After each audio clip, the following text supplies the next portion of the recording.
رب نے فیصلہ کر دیا ہے وَقَضَىٰ رَبُّكَ أَلَّا تَعْبُدُوا إِلَّا اللَّهَ. ہاں اللہ تیرے رب نے فیصلہ کر دیا ہے وَبِالْوَالِدَيْنِ إِحْسَانًا, اپنے ماں باپ کے ساتھ اچھا سلوک کرو.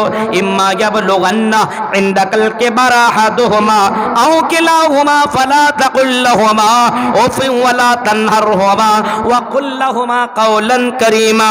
إِمَّا يَبْلُغَنَّ عِندَكَ الْكِبَرَ أَحَدُهُمَا, تمہارے ماں باپ میں سے اگر کوئی بوڑھاپے کو پہنچ جاتے ہو, اور اگر کوئی بوڑھا ہو جائے, بڑھاپے کو عمر میں پہنچ جائے, چلنے کی طاقت نہ ہو, بیٹھنے کی طاقت نہ ہو, کمزوری لاحق ہو گئی ہو, اما یبلغن عندک الکبر احدهما او کلاهما فلا تقل لهما اف ولا تنهرهما, تو اپنے ماں باپ کے ساتھ تم جھڑک کر کے باتیں نہ کرو, اپنے ماں باپ کے ساتھ غصے میں باتیں نہ کرو.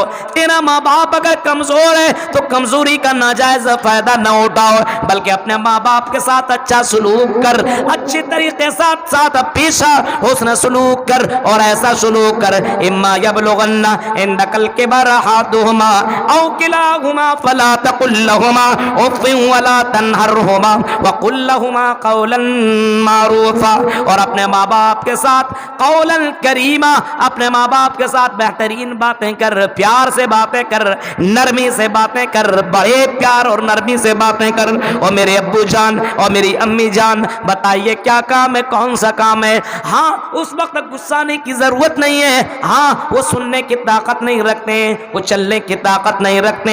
ایک دور ایسا تھا جب بھی تم سننے کی اور بولنے کی طاقت نہیں رکھتا تھا تو کھانے پینے کی طاقت نہیں رکھتا تھا. تیرا باپ چبا چبا کر کے تمہارے کھانے کو نرم کر کے تیرے منہ کے اندر ڈال دیا جاتا تھا, تو کھا لیا کرتا تھا. آج تیرا باپ اس لائق نہیں ہے کہ وہ چبا سکے, وہ کھا سکے.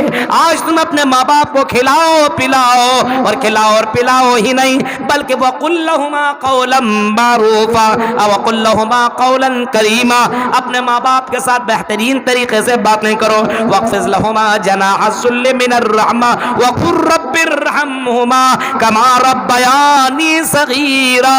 ہاں اپنے بازوؤں کو پھیلا دو, جیسے آپ نے مرغیوں کو دیکھا ہوگا کہ اپنے بچوں کے لیے رحمت کے, اپنے بچوں کے لیے شفقت کا وہ پر کیسے پھیلا دیتی ہے, اپنے بچوں کو بازوؤں میں لے لیا کرتی ہے تاکہ کوئی بھی اس کے اوپر حملہ نہ کر سکے.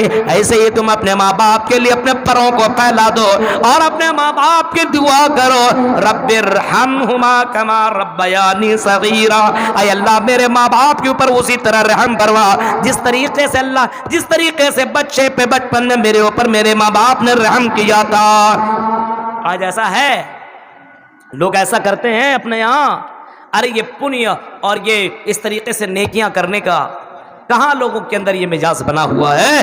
مرنے کے بعد کی کوئی فکر نہیں ہے. میرے بھائیو یاد رکھنا, اس کے لیے جنت حرام ہے, جنت میں جا نہیں سکتا ہے, جنت میں انٹری نہیں کر سکتا ہے. نماز پڑھنے والوں, روزہ رکھنے والوں, بہت بڑے بڑے کام کرنے والوں سنو, اپنے ماں باپ کو ستانے والا, اپنے ماں باپ کو تڑپانے والا, اپنے ماں باپ کو پریشان کرنے والا جنت میں داخل نہیں ہوگا. لا يدخل الجنہ, جنت کے اندر انٹری نہیں کر سکتا ہے. اپنے ماں باپ کو ستانے والا, عقوق الوالدین, اپنے ماں باپ کو ستانے والا, پریشان کرنے والا جنت کے اندر جائے گا نہیں. اس وجہ سے اللہ کا یہ حکم ہے, اللہ کا آرڈر ہے, تیرا رب نے تمہیں پیدا کیا اور تیرا رب کہتا ہے وَبِالْوَالِدَيْنِ احسانا, اپنے ماں باپ کے ساتھ تم اچھا سلوک کرو, اپنے ماں باپ کے ساتھ تم بہترین سلوک کرو. اپنے ماں باپ کے ساتھ جب بھی ملو بڑے پیار سے ملو. بیوی آ جائے تو ایسا نہیں ہے بیوی بہت ہی میٹھی بن جائے اور وہ جورو کا غلام تم بن جاؤ اور بیوی کی ہر بات تم مان لو, اور بیوی کے چکر میں اپنے ماں باپ کو ڈانٹو, اپنے ماں باپ کو چھڑکو, اپنے ماں باپ سے لڑو اور اپنے ماں باپ کو گالیاں دو. میرے بھائیو نہیں, یہ ہو نہیں سکتا ہے. ماں باپ کا پاور سمجھنا ہو تو سن, ماں باپ تیری زندگی میں اتنا مہتوپورن ہے, اتنے زیادہ مقام والے ہیں. اللہ کے نبی صلی اللہ علیہ وسلم سے کسی نے سوال کیا, اے اللہ کے نبی یہ بتائیے میرے حسن سلوک کا سب سے زیادہ مستحق کون ہے؟ سب سے زیادہ کون ہے جس کے ساتھ میں اچھا سلوک کروں؟ آپ نے فرمایا امک، تمہاری ماں۔ پھر پوچھا اللہ کے نبی پھر کون؟ آپ نے فرمایا امک، تمہاری ماں۔ پھر پوچھا اللہ کے نبی کون؟ کہا امک، تمہاری ماں۔ پھر فرمایا کون؟ آئی پھر فرمایا کون؟ آپ نے جواب دیا ابوک، تمہارے باپ۔ تین مرتبہ ماں کے بارے میں کہا تمہاری ماں، پھر فرمایا لاسٹ میں تمہارا باپ۔ یہاں پہ بیوی کا تو تذکرہ ہی نہیں ہے۔ شادی کے بعد بیویوں کی چکروں میں لگ کر کے اپنے ماں باپ کو ستانے والا، او سنو غور سے سنو، ماں باپ کو ستانے والا جنت میں جا نہیں سکتا ہے۔ بہت سے لوگ اپنے ماں باپ کو ستا رہے ہیں، اور اللہ تبارک و تعالیٰ کا یہ حکم، اور اللہ تبارک و تعالیٰ نے اس چیز کو حرام قرار دیا ہے کہ کوئی اپنے ماں باپ کے ساتھ ظلم کرے، ماں باپ کو ستائیں۔ وَبِالْوَالِدَيْنِ احسانا، اپنے ماں باپ کے ساتھ حسن سلوک کرو۔ وَلَا تَقْرَبُوا الْفَوَاحِشَ مَا ظَهَرَ مِنْهَا وَمَا بَطَنَ۔ اور تیسری بات سنو، تمہارے اللہ نے، تمہارے رب نے اس بات کو بھی حرام قرار دیا، کوئی فاحشہ کے کام کے قریب جائے۔ وَلَا تَقْرَبُوا الْفَوَاحِشَ مَا ظَهَرَ مِنْهَا وَمَا بَطَنَ، فاحشات کے قریب جانا بھی منع ہے۔ فاحش گناہ، بہت سارے گناہ ہے، زنا ہے، شراب ہے، جوا ہے، اور اس طریقے سے بہت سے کام ہیں جو حرام ہے۔ آج بہت سے لوگوں کو دیکھ کے زنا کے قریب پہنچ رہا ہے، بہت سے لوگوں کو دیکھ کے جوا کھیلتا بھی ہے۔ ابھی کچھ لوگ بتا رہے تھے ڈریم 11 کا تو ادھر بھوت چڑھا ہوا ہے، ڈریم 11 کا بھوت چڑھا ہوا ہے، کھیل رہا ہے مزے سے، کوئی ٹینشن نہیں ہے، کھیل رہا ہے۔ میرے بھائیو یہ حرام ہے، حرام ہے، یہ حرام۔ ٹیم بناتا ہے، کھیلتا ہے یہ مسلمان، سوچتا 20 30 40 50 روپے لگا دوں اور بن جاؤں گا کروڑ پتی۔ میرے بھائیو اس طریقے سے پیسہ کمانا یہ حرام ہے۔ فاحشہ کے قریب مت جاؤ، علل اعلانیہ بھی نہیں، چپکے بھی نہیں۔ زنا علل اعلانیہ کرنا یہ بھی حرام ہے، اور زنا چپکے کرنا یہ بھی حرام ہے۔ جوا علل اعلانیہ کھیلنا یہ بھی حرام ہے، اور چپکے کھیلنا یہ بھی حرام ہے۔ شراب چپکے پینا یہ بھی حرام ہے، اور علل اعلانیہ پینا یہ بھی حرام ہے۔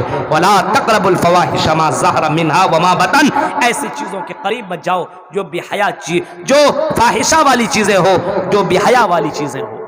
آج دیکھ رہے ہیں ہمارے یہاں زنا کے قریب مت جاؤ۔ وَلَا تَقْرَبُوا الزِّنَا إِنَّهُ كَانَ فَاحِشًا، او لوگو زنا کے قریب مت جاؤ۔ زنا کے قریب کا مطلب کیا ہوا؟ زنا تو دور کی بات ہے، زنا کے قریب مت جاؤ۔ زنا کے قریب کا مطلب ان تمام چیزوں جگہوں میں پہنچنے کی کوشش مت کرو جہاں جاؤ گے تو زنا کرنے کا چانس تمہارے پاس بن جائے۔ ایسی جگہوں میں جانے کی ضرورت نہیں ہے، بچو، اپنے آپ کو بچاؤ، اپنے آپ کو کوشش کرو بچاؤ۔ بہت سے لوگ ہیں فون میں بات کر رہے ہیں تو کیے جا رہے ہیں لڑکیوں سے، یہ بھی ایک زنا کے قریب جانے کا ایک ذریعہ ہے۔ پہلے فون میں بات ہوگی، دھیرے پھر ملاقات ہوگی، اور ملاقات کے بعد نہ جانے کن حدوں کو پار کر کے لوگ وہاں تک پہنچ جائیں گے اور زنا کر بیٹھتے ہیں۔ میرے بھائیو زنا کے قریب مت جاؤ، ایسی چیزیں مت کرو، یہ سب چیزیں حرام ہے، اسلام اس کو حرام قرار دیا ہے۔ وَلَا تَقْرَبُوا الْفَوَاحِشَ مَا ظَهَرَ مِنْهَا وَمَا بَطَنَ، ایسی چیزوں کے قریب مت جاؤ، اعلانیہ ہو یا چپکے ہو، ایسے چیزوں کے قریب جانے کی ضرورت نہیں ہے۔ موبائل کے اندر گندی چیزیں دیکھنے والوں، رنگین فلمیں اور سیکسی فلمیں دیکھنے والوں، یہ بھی زنا کے قریب جانے کا ایک ذریعہ ہے۔ جب تم یہ سب چیزیں دیکھو گے تو تیرے دل و دماغ کے اندر وہی باتیں بیٹھیں گی، اور پھر بندہ کسی بھی لڑکی کے ساتھ غلط کام کر سکتا ہے، کسی کے ساتھ غلط کام کر سکتا ہے۔ آج ہمارے یہاں زناکاریاں جو بڑھتی جا رہی ہیں، کبھی فلاں لڑکی کے ساتھ ریپ ہوا، کبھی یہ خبر آئی فلاں لڑکی فلاں لڑکے کے ساتھ بھاگ گئی، یا فلاں لڑکے نے فلاں لڑکی کو بھگا لیا. آج یہ سب چیزیں کیوں ہیں؟ کیونکہ یہ سب ویڈیو دیکھ دیکھ کر کے، گندی گندی فلمیں دیکھ دیکھ کر کے لوگوں کے دل و دماغ میں یہ چیزیں بیٹھ گئی ہے. اس وجہ سے اسلام کہتا ہے وَلَا تَقْرَبُوا الْفَوَاحِشَ، اور لوگوں ان چیزوں کے قریب مت جاؤ، زنا کی قریب مت جاؤ، زنا کرنے کی دور کی بات ہے. وَلَا تَقْرَبُوا الزِّنَا إِنَّهُ كَانَ فَاحِشًا، زنا کے قریب جانے کی ضرورت نہیں ہے. کہہ دو ہم مسلمان ہیں، ہم تم سے بات نہیں کر سکتے، ہم تم سے بات کرنے کی اجازت اسلام نہیں دیتا ہے. ہاں تمہاری آواز میرے لیے پردہ ہے، میری آواز تیرے لیے پردہ ہے. قرآن تو اتنا کہتا ہے، قرآن تو اتنا کہتا ہے عورتوں جب تم راستے سے نکلو، جب تم اپنے گھر سے نکلو، جب اپنے گھر سے باہر نکلو، وَقَرْنَ فِي بُيُوتِكُنَّ وَلَا تَبَرَّجْنَ تَبَرُّجَ الْجَاهِلِيَّةِ الْأُولَى، جب تم نکلا کرو تو زمانہ جاہلیت کی طرح بن صبر کر کے، کریم پاؤڈر اور خوشبو لگا کر کے تمہیں نکلنے کی ضرورت نہیں ہے. اگر تم نے ایسا کیا ہے خوشبو لگا کر کے نکلو، اپنے یہاں پاؤڈر اور کریم اور میک اپ کر کے اور چست کپڑے پہن کر کے نکلو، تو یہ بھی تو زنا کرنے کی ایک دعوت دینے کا ایک ذریعہ ہے. یہ بھی تم لڑکوں کو اپنی طرف مائل کرنے کا بھی ایک ذریعہ ہے. اور اللہ کے نبی صلی اللہ علیہ وسلم نے کبھی فرمایا تھا مائلات ممیلات، ایسی لڑکیاں آنے والی دور میں، آنے والے وقت میں ایسی لڑکیاں آئیں گی، کپڑا پہنیں گی. پہننے کا مطلب یہ ہوگا کہ لوگ میرے طرف مائل ہوں، مجھے چاہنے لگیں، میرے قریب آنے لگیں. یہ سب زنا کے ذریعے ہیں. اس وجہ سے ان تمام ذرائع کو ختم کرو. ایسے کپڑے پہنو جس کی وجہ سے تیرا اتار چڑھاؤ نظر نہ آتا ہو. کوئی لڑکا تمہیں فون کرے تو کہہ دو میں تم سے بات نہیں کر سکتی ہوں، کیونکہ یہ میرا تم سے بات کرنا یہ حرام ہے، ہم تم سے بات نہیں کر سکتے، اجازت اسلام نہیں دیتا ہے. وَلَا تَقْرَبُوا الْفَوَاحِشَ مَا ظَهَرَ مِنْهَا وَمَا بَطَنَ، او لوگو تم فاحشہ کے قریب مت جاؤ. اعلانیہ چاہے چپکے چپکے، کتنے لوگ ہیں چپکے چپکے لڑکا لڑکی آپس میں بات کر رہا ہے، اکیلے میں جا کر کے یہ تیسرا شیطان ہوتا ہے اور اسے بہکاتا ہے. ارے کیا دیکھتا ہے، چل دونوں آپس میں ملاقات کر لے. میرے بھائیوں یہ ایک ذریعہ ہے. جب آدمی تنہائی میں ہوتا ہے تو تیسرا شیطان اس کے ساتھ ہوا کرتا ہے. اس وجہ سے اللہ تبارک و تعالیٰ سے دعا مانگنی چاہیے کہ اللہ مجھے ایسے گناہوں سے بچا.